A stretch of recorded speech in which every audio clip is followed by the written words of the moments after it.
You don't have to stay a victim. That's one lesson I learned.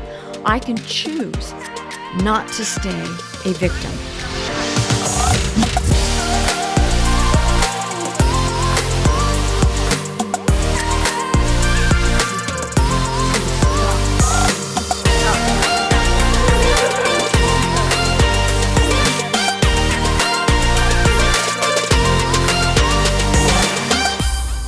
Hi, welcome to my brand new podcast, BullyBuster. I want to thank you for joining me today. It means that you care very much about what is going on in the arena of maltreatment. Let me talk for a minute, in a nutshell, what bullying means. Bullying is mistreatment and maltreatment of anyone who the bully is trying to gain power over, to take that power away from that person, to one up that person, to give themselves a sense of confidence even when they really don't have the confidence. We're also going to talk about many other types of bullying. And yes, bullies need help too.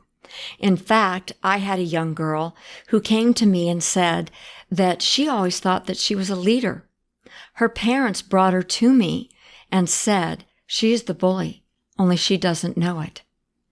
She said that she realized as I was tutoring her privately that she noticed that she was just trying to be a very good leader. And instead, she realized she was bossy, demanding, manipulative. She would do anything to make someone else do what she wanted them to do. And she discovered through my civility leadership academies that that's not what we do. In fact, it turned out that she became one of the best leaders that we've ever had. She gave the graduation speech at the civility leadership fashion show graduation.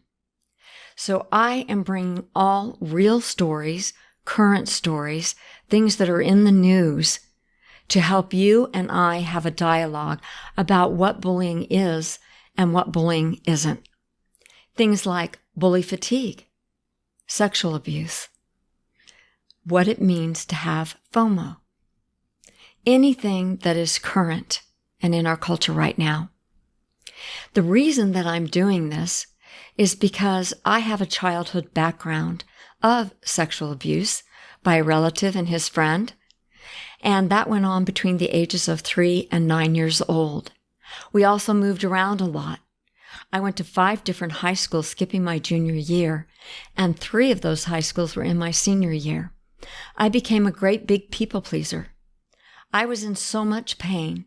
I was always trying to be something that I really didn't define.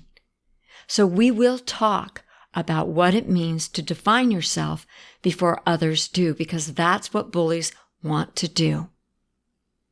So in my childhood abuse, I grew up not knowing who I was, not defining myself, not understanding what values are. These are all things that we're going to talk about in depth every single Wednesday.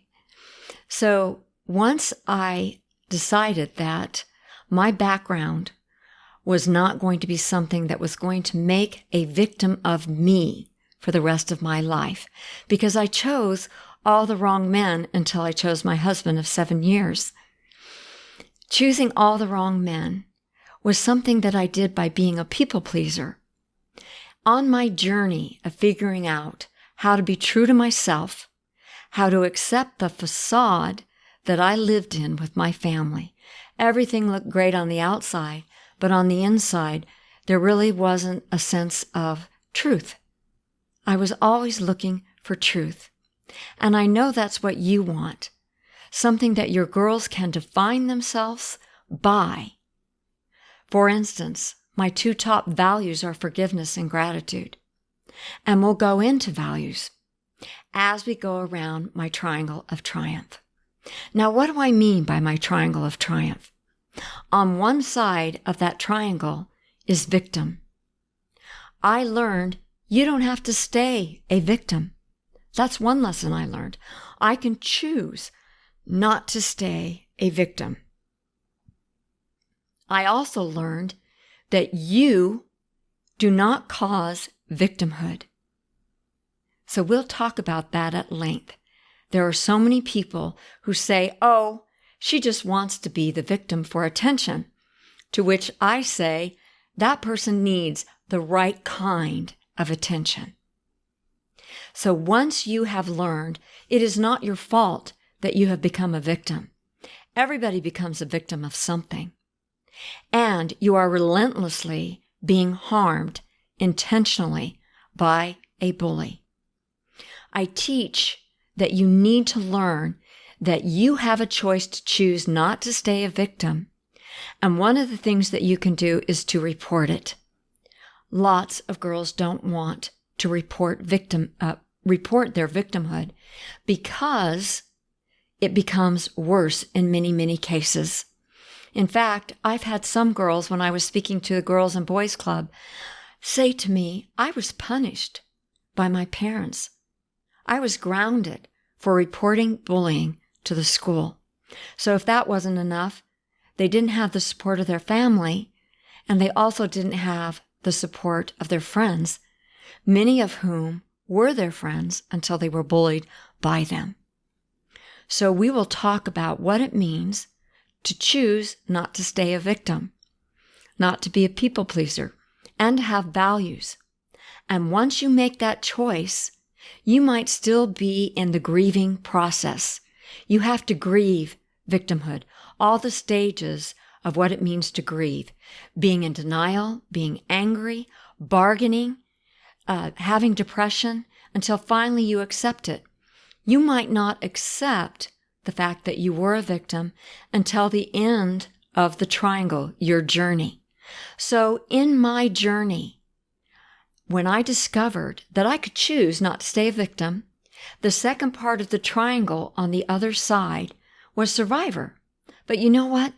People would say to me all the time, oh, Rhonda, you are such a survivor. And I would think to myself, my goodness, I'm just a single mom getting up every day, trying to be a corporate trainer, be a life coach, have a nonprofit, and do the things to really change culture, because that's my mission in life. That's my goal. So it didn't mean anything to say to me, you're such a survivor, except I existed.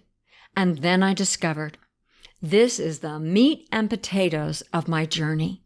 This is what I did. And I call them the 5 C's. The 5 C's of being a survivor are values like civility, what that means, what it looks like, why it's so needed in our culture today. Confidence, how to have it internally and externally. Courage, the courage to report it until an adult does something about it. Creativity, that's your talent. This is the best part, because when you help your daughters discover their talents and find out what you're not talented at, when you find out what you're not talented at, for instance, when my son was 6, he leaned over to me at church and said, Mommy, please don't sing so loud. So I knew then. Never mind the fact that I was in a musical and they said, we're going to take away all your solos. So it's interesting, but you do have to find out what your talents are not. And that's the same process. We'll go into depth about that.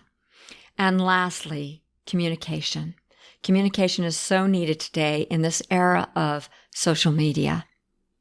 And I'm sure I don't need to tell you that. We are glued and addicted to our phones. I have tried so hard in the over 1,000 of girls that I have spoken with to get phones out of the school. Suicides have gone up, especially in the ages of 10 to 14. I've had experiences with that. It's a very scary, scary thing to look at our culture and realize that's what's happening to our young girls especially. So once you have learned not to stay a victim and to choose that, that's your choice, that starts becoming empowering to your young daughter. And then on the other side of the triangle, learning what those 5 values are: civility, confidence, courage, creativity, and communication, then your daughter is ready to move into the final category of the triangle. Across the bottom, and the goal, which I don't like the word goal, I use the word dream. And when you tell your daughter, what is your dream? Let's help you get there through this triangle of triumph. The dream for everyone is to be empowered and to feel loved. That's why being ostracized is such a terrible, terrible way to bully someone else. And it's the most common way.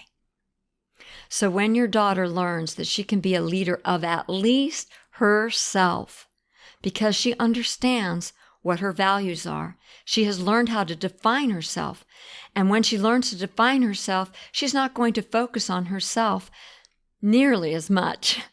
And she's going to be able to say, you know what? I know who I am.